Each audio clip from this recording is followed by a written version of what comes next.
नमस्कार मित्रों, आप सभी का स्वागत है एनबी क्लासेस पे। अगर आप इस चैनल पे नए हैं तो चैनल को लाइक, कमेंट, शेयर, सब्सक्राइब करना मत भूलिएगा। आज हम सुनेंगे ईमानदार लकड़हारे की कहानी। सालों पहले एक नगर में कुसुम नाम का एक लकड़हारा रहता था।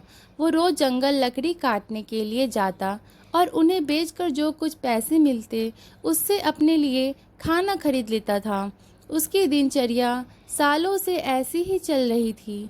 एक दिन लकड़हारे जंगल में बहती एक नदी के बगल में लगे एक पेड़ की टहनियों को काटने के लिए उस पर चढ़ा। उस पेड़ की लकड़ी काटते काटते उस लकड़हारे की कुल्हाड़ी नीचे गिर गई। तेजी से लकड़हारा पेड़ से उतरा और अपनी कुल्हाड़ी को ढूंढने लगा। उसे लगा था कि नदी के आसपास उसकी कुल्हाड़ी गिरी होगी और ढूंढने पर मिल जाएगी। वास्तव में ऐसा कुछ नहीं हुआ, क्योंकि उसकी कुल्हाड़ी पेड़ से सीधा नीचे नदी में जा गिरी थी। वो नदी काफ़ी गहरी और तेज बहाव वाली थी।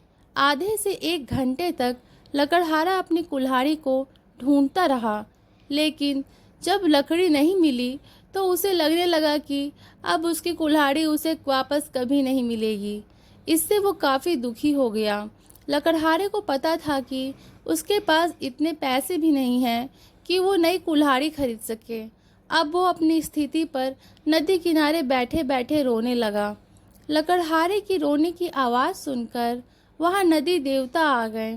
उन्होंने लकड़हारे से पूछा, बेटा क्या हो गया? तुम इतना क्यों रो रहे हो? कुछ खो दिया है क्या तुमने इस नदी में?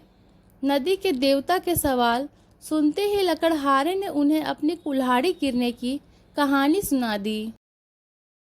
नदी के देवता ने पूरी बात सुनते ही कुल्हाड़ी को ढूंढने में लकड़हारे की मदद करने की बात कही और वहां से चले गए। कुछ देर बाद नदी के देवता नदी से बाहर निकलकर आए और उन्होंने लकड़हारे से कहा कि मैं तुम्हारी कुल्हाड़ी लेकर आ गया हूँ। नदी के देवता की बातें सुनकर लकड़हारे के चेहरे पर मुस्कान आ गई। तभी लकड़हारे ने देखा कि नदी के देवता ने अपने हाथों में सुनहरे रंग की कुल्हाड़ी ले रखी है। दुखी मन से लकड़हारे ने कहा, यह सुनहरी रंग की कुल्हाड़ी मेरी तो बिल्कुल भी नहीं है। यह सोने की कुल्हाड़ी जरूर किसी अमीर इंसान की रही होगी। लकड़हारे की बात सुनकर नदी के देवता दोबारा से गायब हो गए। कुछ देर बाद नदी के देवता दोबारा नदी से बाहर निकले। इस बार उनके हाथों में चांदी की कुल्हाड़ी थी। उस कुल्हाड़ी को देखकर भी लकड़हारे को खुशी नहीं हुई। उसने कहा कि ये भी मेरी कुल्हाड़ी नहीं है, ये किसी दूसरे इंसान की कुल्हाड़ी होगी। आप उसी को ये कुल्हाड़ी दे दीजिएगा। मुझे तो अपनी ही कुल्हाड़ी ढूंढनी है। इस बार भी लकड़हारे की बात सुनकर नदी के देवता फिर वहां से चले गए। पानी में गए भगवान इस बार काफ़ी देर बाद बाहर आए। अब देवता को देखते ही लकड़हारे के चेहरे पर बड़ी सी मुस्कान थी। उसने नदी के देव से कहा कि इस बार आपके हाथ में लोहे की कुल्हाड़ी है और लग रहा है कि ये मेरी ही कुल्हाड़ी है।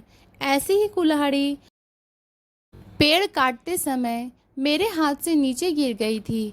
आप ये कुल्हाड़ी मुझे दे दीजिए और दूसरी कुल्हाड़ियों को उनके असली मालिक तक पहुंचा दीजिए। लकड़हारे की इतनी ईमानदारी और निष्पाप मन को देखकर नदी के देवता को काफ़ी अच्छा लगा। उन्होंने लकड़हारे से कहा कि तुम्हारे मन में बिल्कुल भी लालच नहीं है। तुम्हारी जगह कोई और होता तो सोने की कुल्हाड़ी झट से ले लेता, लेकिन तुमने ऐसा बिल्कुल भी नहीं किया। चांदी की कुल्हाड़ी को भी तुमने लेने से इनकार कर दिया। तुम्हें सिर्फ अपने लोहे की ही कुल्हाड़ी चाहिए थी। तुम्हारे इतने पवित्र और सच्चे मन से मैं काफ़ी प्रभावित हुआ हूँ।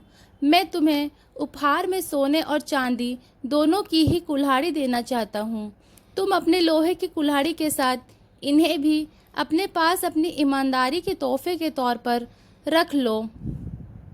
तो मित्रों, इस कहानी से हमें यह सीख मिलती है कि ईमानदारी से बड़ी दौलत इस दुनिया में कुछ नहीं है।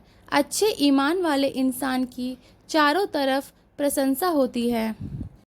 तो मित्रों, आज की कहानी यहीं समाप्त होती है। अगर आपके मन में इस वीडियो को लेकर कोई प्रश्न आए तो आप नीचे दिए गए कमेंट बॉक्स में बता सकते हैं।